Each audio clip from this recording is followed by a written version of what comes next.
अरे राम राम राम राम। कितनी जोर की बारिश हो रही है।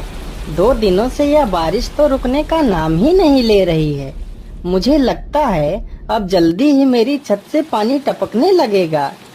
तभी उधर से एक शेर बारिश से परेशान होकर छिपने की जगह ढूंढते ढूंढते उसी किसान की झोपड़ी के पीछे बने तबेले में घुस जाता है, जिस तबेले में उस किसान के कुछ गधे बंधे हुए थे। अंधेरा ज्यादा होने के कारण शेर गधों को देख नहीं पाता है और उन्हीं के बीच जाकर खड़ा हो जाता है।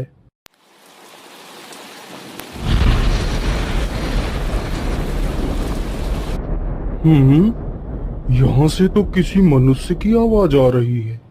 चलो चुपचाप बैठा रहता हूँ, जैसे ही यह आदमी मेरे करीब आएगा मैं इसे खा लूंगा। हाय हाय हाय, यह बारिश कब रुकेगी? ऊपर से यह टपका भी आ गया। अब मैं क्या करूं? इस टपके से कैसे बचूं? इतना तो डर मुझे शेर और बाघ से भी नहीं लगता है, जितना डर मुझे इस टपके से लगता है। अरे यह टपका कौन है? मुझे लगता है यह टपका तो मुझसे भी ज्यादा खतरनाक है। तभी तो यह आदमी शेर और बाघ से ज्यादा इस टपके से डर रहा है। चलो जल्दी से मैं यहाँ से निकल लेता हूँ, नहीं तो कहीं टपका ने मुझे देख लिया तो मेरी खैर नहीं।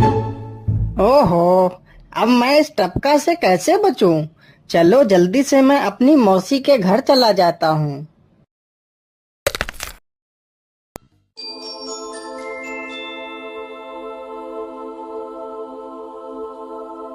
अरे चल चल गधे की औलाद, यहाँ पर छिपा हुआ बैठा है।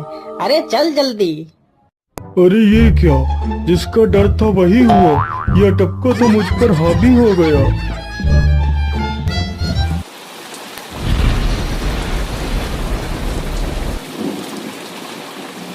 कैसे बचूं?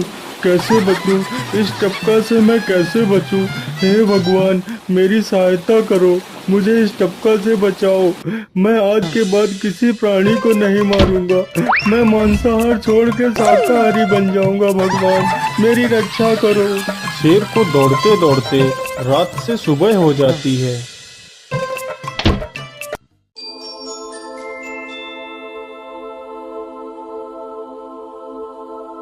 अरे देखो देखो, यह तो शेर की सवारी कर रहा है। अरे हाँ, सच में ये तो शेर की सवारी कर रहा है। इसे तो डर भी नहीं लगता है। अरे उधर तो देखो जरा, यह आदमी कितना बहादुर है। यह आदमी शेर की सवारी कर रहा है। जिस शेर को देखकर हमारी धोती आगे से गीली और पीछे से पीली हो जाती है, यह तो उसकी सवारी कर रहा है। ये गांव के लोग भी ना पागल हो गए हैं, जो इस गधे को शेर। अरे बाप रे, यह तो सच में एक शेर है। हे भगवान मेरी रक्षा करो, शेर तो मुझे खा ही जाएगा। राम राम राम राम राम। अब क्या होगा?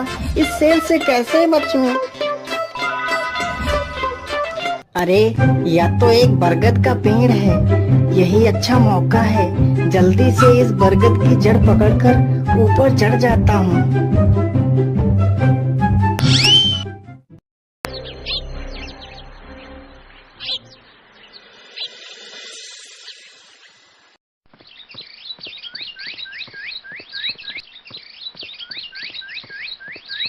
अरे शेर भैया, तुम इतनी जोर जोर से भागते हुए कहाँ जा रहे हो? आप तो बहुत डरे हुए लग रहे हो। आप तो जंगल के राजा हो, आपको किसका भय है? टपका, वो टपका मेरी जान के पीछे पड़ा है। अरे शेर भैया, जरा मुझे बताओ वो टपका है कहाँ? अरे भालू भैया, वो टपका मेरी पीठ से उतरकर उस बरगद के पेड़ पर चढ़ गया है। उसने मुझे रात भर खूब दौड़ाया है। वो तो भगवान का शुक्र है कि मैं जिंदा बच गया। चलो शेर भैया, मुझे उस टपके के पास ले चलो, जरा मैं भी तो देखूं आखिर ये टपका है कौन। अरे नहीं भालू भाई, बड़ी मुश्किल से तो मेरी जान बची है। मैं अपनी जान फिर जोखिम में नहीं डालूंगा।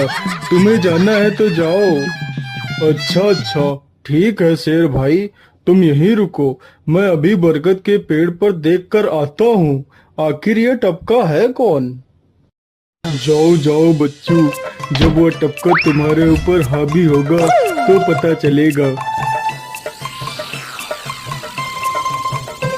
अरे कहाँ है यह टपका जिसने राजा जी की हवा टाइट कर दी? चलो इस पेड़ पर चढ़कर देखता हूँ। अरे बाप रे बाप, शेर क्या अकेला कम था, जो ये भालू भी आ गया। मुझे लगता है कि आज मेरी मौत निश्चित है।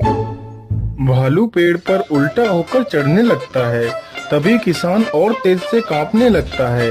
कांपने की वजह से किसान के हाथ से छड़ी छूट जाती है और उल्टा होकर चढ़ रहे भालू के पिछवाड़े पर जा लगती है। भालू धड़ाम से जमीन पर गिरता है।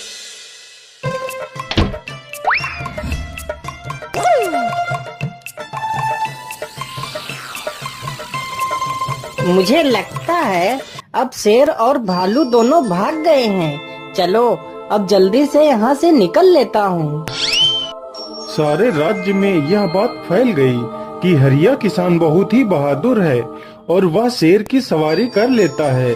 धीरे धीरे यह बात राजा तक पहुँच गई।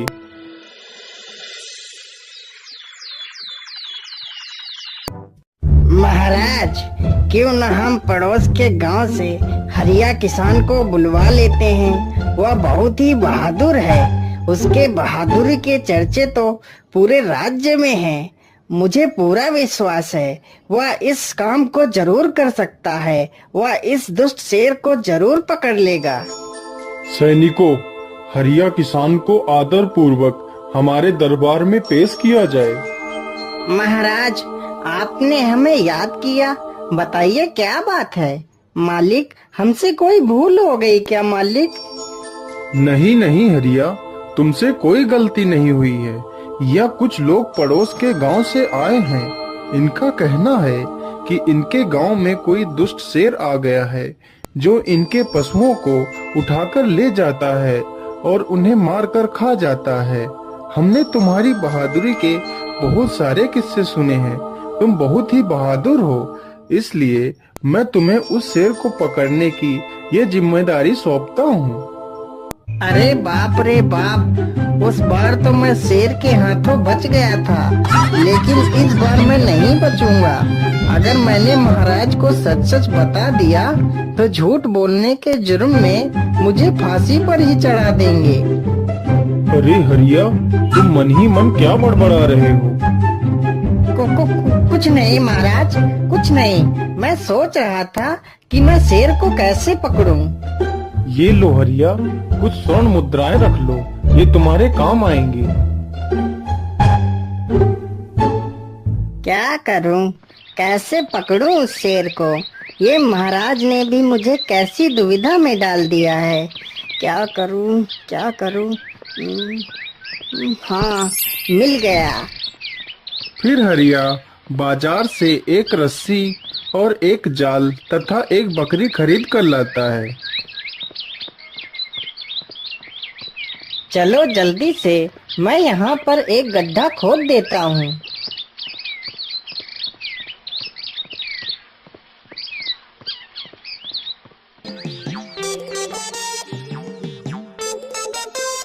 गड्ढा तो खोद दिया। चलो अब जल्दी से इस बकरी को रस्सी से बांध देता हूँ।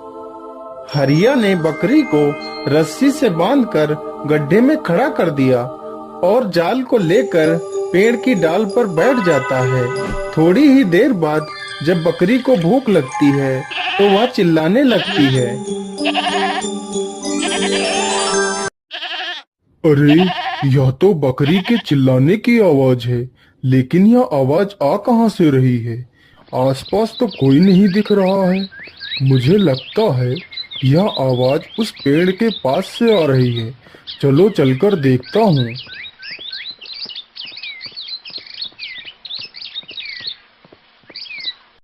अरे वाह, आज तो शिकार मेरे पास खुद चल कर आ गया। शेर तुरंत ही बिना देर किए हुए गड्ढे में छलांग लगा देता है। तभी किसान तुरंत ही बकरी को ऊपर खींच लेता है और जाल को गड्ढे के ऊपर गिरा देता है। शेर गड्ढे में ही फंस जाता है। यह देखकर गांव के सभी लोग बहुत ही खुश हो जाते हैं।